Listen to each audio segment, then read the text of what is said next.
Hi hello ಎಲ್ರಿಗೂ ನಮಸ್ಕಾರ. Welcome back to our YouTube channel. ಇವತ್ತಿನ ರೆಸಿಪಿ ಮೊಟ್ಟೆ ಕೋಳಿ ಸಾಂಬಾರು ಹೇಗೆ ಮಾಡೋದು ಅಂತ ನೋಡೋಣವಾ. ನಾವಿಲ್ಲಿ 1.5 kg ಮೊಟ್ಟೆ ಕೋಳಿ ತಗೊಂಡು ಚೆನ್ನಾಗಿ ವಾಶ್ ಮಾಡಿ ಇಟ್ಕೊಂಡಿದ್ದೀವಿ. ನಂತರ ಕುಕ್ಕರ್ಗೆ ಎಣ್ಣೆ ಹಾಕದೆ ಚಿಕನ್ ಹಾಕ್ತಾಯಿದ್ದೀವಿ. ಲಾಸ್ಟಲ್ಲಿ ಅದೇ ಆಯಿಲ್ ಬಿಟ್ಕೊಳ್ಳುತ್ತೆ. ನಾವೀಗ ಮಸಾಲೆಗೆ ರೆಡಿ ಮಾಡೋಣ. 2 ರಿಂದ 3 ಈರುಳ್ಳಿ, ಶುಂಠಿ, ಬೆಳ್ಳುಳ್ಳಿ, ಕೊತ್ತಂಬರಿ ಸೊಪ್ಪು, 2 ಹಸಿರು ಮೆಣಸಿನ್ಕಾಯಿ, ಸ್ವಲ್ಪ ಅರಿಶಿನ ಪುಡಿ, ಅರ್ಧ ಟೇಬಲ್ ಸ್ಪೂನ್ ಮೆಣಸು, 5 ರಿಂದ 6 ಚಕ್ಕೆ. ಸ್ವಲ್ಪ ನೀರು ಆ್ಯಡ್ ಮಾಡಿಕೊಂಡು ಗ್ರೈಂಡ್ ಮಾಡ್ಕೊಳ್ಳಿ.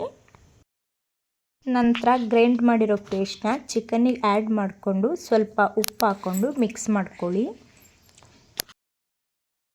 ಚಿಕನ್ನಿಗೆ ಮಸಾಲೆ ಎಲ್ಲ ಹಿಡಿಯೋ ಥರ ಚೆನ್ನಾಗಿ ಮಿಕ್ಸ್ ಮಾಡಿ. ನಂತರ ಅದೇ ಮಿಕ್ಸಿ ಜಾರ್ಗೆ 1 ಕಪ್ ಕಾಯಿ ತುರಿ, ಸ್ವಲ್ಪ ಹುರಿಗಡಲೆ, 1 ಟೇಬಲ್ ಸ್ಪೂನ್ ಗಸಗಸೆ, ಸ್ವಲ್ಪ ನೀರು ಹಾಕ್ಕೊಂಡು ಚೆನ್ನಾಗಿ ಪೇಸ್ಟ್ ಮಾಡ್ಕೊಳ್ಳಿ. ನಂತರ ಗ್ರೈಂಡ್ ಮಾಡಿರೋ ಪೇಸ್ಟ್ಗೆ ಮನೇಲೇ ಮಾಡಿರೋ ಮಟನ್ ಸಾಂಬಾರು ಪೌಡರ್ನ ಆ್ಯಡ್ ಮಾಡ್ಕೊತಿದ್ದೀವಿ. ನಂತರ ಚಿಕನ್ಗೆ ಆ್ಯಡ್ ಮಾಡಿ ನಿಮಗೆ ಎಷ್ಟು ನೀರು ಬೇಕು ಅಷ್ಟು ಕ್ವಾಂಟಿಟಿಲಿ ನೀರು ಹಾಕ್ಕೊಂಡು ರುಚಿಗೆ ತಕ್ಕಷ್ಟು ಉಪ್ಪು ಹಾಕ್ಕೊಳ್ಳಿ. ಹಾಕ್ಕೊಳ್ಳಿ, ಆವಾಗಲೇ ಸ್ವಲ್ಪ ಹಾಕ್ಕೊಂಡಿರ್ತೀವಿ ಮತ್ತು ಇವಾಗಲೂ ಹಾಕ್ಕೋಬೇಕು. ನಂತರ ಎಲ್ಲ ಮೊಟ್ಟೆಗಳನ್ನು ಹಾಕಿ ಲಿಡ್ ಕ್ಲೋಸ್ ಮಾಡಿ 8 ರಿಂದ 9 ವಿಷಲ್ಸ್ ಹಾಕ್ಕೊಳ್ಳಿ.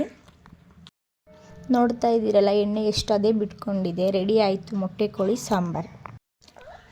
ಬಿಸಿ ಬಿಸಿ ರಾಗಿ ಮುದ್ದೆ ಜೊತೆ ಒಳ್ಳೆ ಕಾಂಬಿನೇಷನ್.